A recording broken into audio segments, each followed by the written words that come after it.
It's always about introducing you to new things to listen to. Arrow.net, ARROE.net. All right, let's do some pod crashing. Episode number 162 is with Psyche from the podcast Boss Level. Hi, I'm doing great. How are you? Absolutely fantastic. So to be able to do what you're doing with this podcast, this is the kind of stuff that, you know, behind the curtain, behind the closed door, you're letting us inside the thought process of those that have been chosen to lead.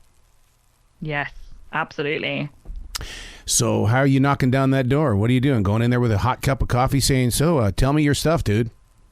So our real goal, I guess, is to kind of have it be more of an intimate conversation between people who we think might be inspirational or motivational for folks who are getting into the games industry, people who want to be content creators, be it through Twitch or YouTube.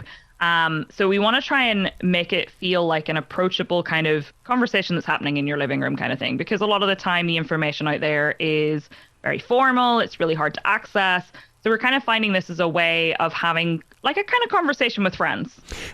It's almost like the inside sleeve of a record album then, because in all honesty, how many gamers really know the story? I mean, they'll tell you how a game evolved, but they don't know the actual inner makings of what took place. Absolutely. And I feel like something that has been really important for me, I used to work in the games industry. I wasn't a developer, but I was a project manager. And I feel like a lot of the time we see people who are very up in front and in the center and in the spotlight. And those are the people we hear from. But we don't hear from the people who are maybe directly working on the game and are less like public about it. So this is a great way for us to be able to talk to people who might have a unique perspective on how game development works, how community management works, things like that. Hollywood, of course, has had a great time trying to, live up the life of those that are building the games. They turn it into a competition. It's all secretive, and all that kind of stuff. But there really is a business in the process, isn't there? I mean, you've got to have structure.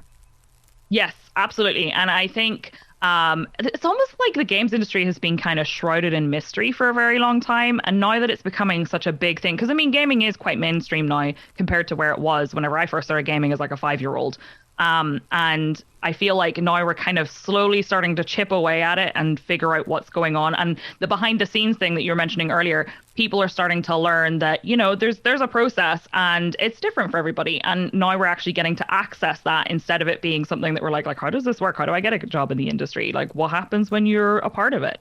And you know what? I'll tell you what really inspires me most about gaming, why I love to watch people game, is because these wars that we fight these days, a lot of those people are gamers. Those people, that hand-eye coordination really does work. Yeah, absolutely. And do you know what's really interesting? I was actually watching a video a couple of days ago talking about how video games could be used for therapy and how like adult play therapy is a thing. And there's just so many different applications for gaming that I think we've got stuck in this mindset in the past that, it's for nerds and it's the thing that people do in their basement or whatever. And it's totally not. And there's like so many different things. It's used for training, like you say, hand-eye coordination. It's really, really great. It's a great way to bond with people. It's really wonderful. Well, I'm going to age myself here because I was in that bowling alley when foosball was no longer the big thing and nobody was dropping quarters on the pinball machine. There was a new thing called Pong. I'm telling you, that changed my life. I respect that. I've never played Pong, but I did start playing games when I was 5, and that was I'm going to age myself a little bit. That was 1994 was when I played my first video game. And why are they still called like video games and stuff like that? Is it because of the video screen? Because I mean, it's like one of those things where it's become such a wave in our life it's like what is a name that'd be like me going up to Mark Maron and saying we got to change the word podcasting. It kind of sucks, Mark. And he literally told me saying, shut up, back off, dude. I think it's just become one of those things. Like it originally obviously was because of the medium through which they took place. And I think we just kind of like hooked onto it. It's almost become a meme a little bit now because like people will say like video games, but they'll say it kind of like not in a derogatory way, but like kind of in a jokey way. And I think that's just, it's culturally just stayed. We've clung on to it. And maybe one day it'll change. It's the same with like esports, for example. I remember when I worked in the industry directly, I was told that there was a very specific way you were supposed to spell esports. You couldn't spell it with a capital letter unless it was at the beginning of a sentence because, brand guidelines. And it was always so weird. It's the same with email, right? Like it's one of those things that will evolve over time, but for now, it's still video games. Does that inspire you that esports have really taken over in a way that, I mean, my God, people from around the world are getting together like the Olympics? I think it's amazing because I have been kind of a part of the scene from like a more local level. I used to play competitive games whenever I was a teenager. And seeing it go from these like tiny little pockets of tournaments that were kind of local or like national to being literally across the globe. It's amazing. Being able to see people going into an arena and watching games. People are playing a game on a stage with a massive screen behind them and everyone in the audience watching it. It's so exciting. That's so funny that you bring that up because my wife and I were talking about our grandson who likes watching people on YouTube play games. And it's like, I don't get it, man. But they're seeing things that the rest of us don't. Yes. Absolutely. I mean, so my job now essentially is I play video games on the internet and people watch, and that's very exciting for me because as a person who like literally I play games all the time, being able to do that as a job is really, really cool. And those are the kinds of people that we want to interview as well on the podcast because it means that you're kind of finding people who are doing maybe kind of weird stuff, you know, off the beaten track kind of things that are really interesting. Yeah, because every gamer has a story. We just don't know the story. I mean, it's that voice in the headphones. It's that one person that you may see, well, you know, once a day or once a month, but you don't know their journey.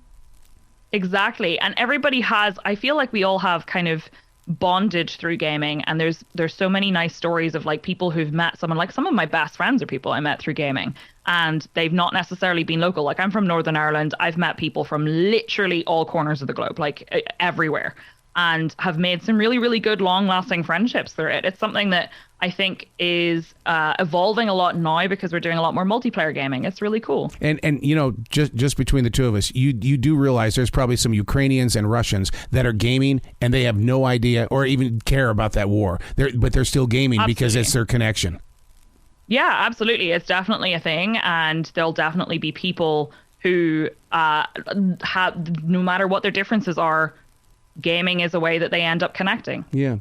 So I got to ask you that when you get in there into the room of these CEOs and stuff like that, I mean, I spent years trying to get to know who Bob Pittman was because he was this guy that created iHeartRadio, and I just wanted to have a conversation with him. Just like you said, it's just a conversation. How are you getting into that room to share that conversation? Because a lot of these CEOs, I mean, it's tight-lip.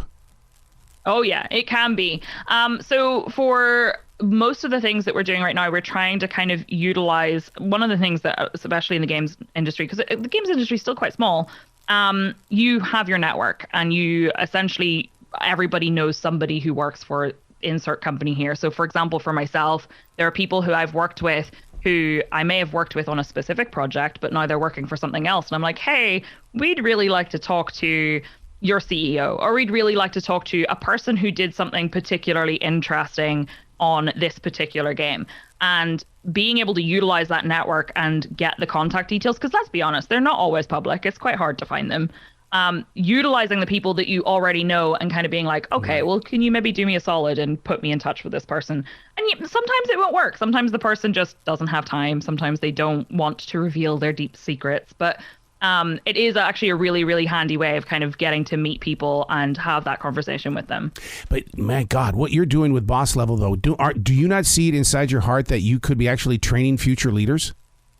Oh, gosh, yeah, I hope so. I definitely feel like Boss Level is a thing that I wish I had when I was starting to try and get into the industry. If I'd had a podcast that was having these conversations, asking these questions, because a lot of the things that we ask are things like, you know, what's a really good piece of advice that a mentor has given you? Or for yourself, like one of the questions that I personally really like is, what is the boss level moment? And like we use boss level as in a boss fight in a video game. What was your boss moment? What was the thing that you have done that you would like to share? And I feel like that's something that we maybe don't talk about enough. See, and what I love about it's not that I like to hang out with bosses because I'm not sucking up to anybody, but I what I love to do is I like to get into their head. I'm that architect that likes to ask the question why. Why is the window on this side of the house and not on the other side? And bosses, if you get in there correctly, all of a sudden they now have a listening post that they'll come to you going, so I was thinking of this idea. Have you run into that yet? A little bit, I suppose. I think it's something that we will probably see more as we go further down the line. It's definitely something that one thing I really hope, and this is just between you and me, this is something I really hope that we'll get. I hope we'll get an interview with somebody where we ask them a question and it makes them really stop and think and go, actually, I really don't know why we do it that way. Maybe we should do it a different way. Right. Because that's really interesting. And I feel like if we can have even the tiniest little bit of impact where somebody goes, actually, we could do this so much better, that would be really cool. I'd be very excited for that. Yeah, because a lot of them are open. They're open for new ideas. It's just that a lot of employees go, well, I don't want to push the envelope because I want to keep my job. Screw your job. Get in there and do something. Make a difference. It's very, very hard, but I think it's something that's worth doing, is just trying to do something differently. Yeah. And that's definitely why we want to talk to different people from like diverse areas in the industry, because people do things differently. We don't know what everyone's journey has been, what everyone's background has been. Something we talked about on the podcast in a recent episode was like, you know, people who grew up poor and maybe didn't necessarily have access to all of the different games consoles whenever they were starting to play games. How did that change their experiences when approaching gaming and approaching the games industry? These are things that I'm really interested in, and I think these stories deserve to be told, you know? Oh, my God. You just hit a big thing with me. I came up very poor in Montana, and I didn't have the quarters to play the video games. But Right. I'll tell you what I did, though, is I could afford graphic paper. I would go buy the graphic paper and play those games on paper and sit there and try to predict what it was going to do next. So it became a visual in a different way. That's really interesting. So like I was actually talking on our recent episode. I personally grew up with, my dad was a factory worker. My mum was a full-time carer for my sister, and we grew up very not well off. And I'm from Northern Ireland. We didn't have a ton of money. So whenever I got my first console, it was like the best thing that had ever happened to me. It was so exciting. And I played the like 3 games I had access to so much, and I was so good at them. And now I go back and try and play them again, like as an adult, and I'm rubbish at them. And I'm like, how did 8-year-old me play these games? And how was I good at them? How did I finish them? I don't understand. Yeah. It's because it was the only game I had. That's the way I was with Space Invaders and stuff like that. When I got my first Atari back in the 1980s, I mean, it was like, oh my God, this is the greatest thing. But the problem is, though, is that one day after playing for like 9 hours straight because I wanted to hit 1,000,000 points, it was like, what did I do today? Oh God, I can't do this ever again. It is. It's a huge time investment, right? So now when you put the podcast together, first of all, you're working with 4 different people here. I do commercials for medical institutions and stuff like that. I can't get 5 doctors to say yes to one commercial. How the hell do you guys get along? So what's really interesting, I think maybe not everybody knows this. So the 3 other hosts, we didn't all necessarily know each other super well before we started on the podcast. And we kind of had a few calls to get to know each other a little bit beforehand. We'd all kind of bumped into each other through streaming because a lot of us, we do full-time streaming on Twitch. But it was one of those things where we just kind of clicked. We sat down, we had a conversation, and we had a really frank conversation. We were talking about like the kinds of issues we face, the things we wanted to cover with the podcast and why it was important to us. So things like wanting to hear from people we don't always get to hear from, because it's a sad fact that you don't get to hear a lot of diverse voices when it comes to the games industry. So we were talking about why that was important and why we wanted to talk about the positive things and not always be focusing on the negative, because that's another big thing that happens a lot, especially with streaming. So when we discovered that we all kind of had the same feelings on it as each other, it became really, really easy. And now the way we do it is there are 4 of us, but we generally will tag team and have 2 people with a guest. So nice. 2 of us will interview a guest. And then the next episode, it'll be a different 2 people. And we just kind of rotate between each other. And we all get along really, really well, which is very, very good. How has Zoom changed the playing field? Because for me, it's like, God, I can talk with who, when, what? Let's do this. Oh, it's definitely useful. So obviously I'm the only one who's like outside the States. So it would have been very inconvenient if I was supposed to be a host, but I was all the way over in Ireland. So Zoom has made that really easy. And it means that it's a lot easier to kind of communicate with anybody, really. Like we have guests that we're hoping to talk to from England. We have guests that we're hoping to talk to from the States, people from Ireland, people from different parts of Europe. And it means that we have the ability to get everybody into a virtual space at the same time. Whereas obviously without Zoom, that was going to be a lot trickier. So what happened with the Wii game? I mean, I used to host bowling tournaments in my house every Saturday night. And all of a sudden, Wii is like gone. It does seem to have kind of fallen off. And I feel like they released the Wii U, which was the, like, I guess, upgraded version of the Wii or whatever. And it really didn't gain any popularity. I don't know why, because it was great. Yeah. But I suppose there's the Nintendo Switch now, which they've just announced, I don't know what they're calling it, but it's the equivalent of like the Wii Sports game. I don't know if they're calling it Switch Sports or what, but it's the same kind of thing. And I'm really hoping there's going to be things like tennis and bowling in it, because that was great. Yeah, because I mean, inside this studio, only because I think it's really cool to have it. I mean, I've got, all the different, garage stuff or the band stuff, the drums and the guitars. And I mean, because I mean, to be a guitar hero was like the thing at one time. Oh, yeah. Good times. I remember Guitar Hero and Rock Band. Those were good times. I was terrible at them, but I loved them. Oh, my God. When they released the Aerosmith, I thought, yes, I can finally play with Aerosmith. Yes. You know what? It was so exciting for me because like I've always been like a metalhead, and having the ability to play a video game with a great soundtrack and also feel like I got to be in a metal band, because that was never going to happen in real life. Right. Is awesome. And I just remember getting my hands on it for the very first time, and I was rubbish at it, but I didn't care. I felt like I was a famous rock star, and it was the best.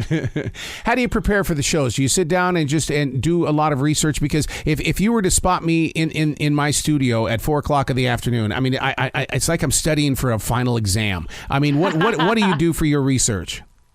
So we're really blessed because we have a team of people who work with us. So we all work together. We have a very hands-on kind of deciding on what the guests are.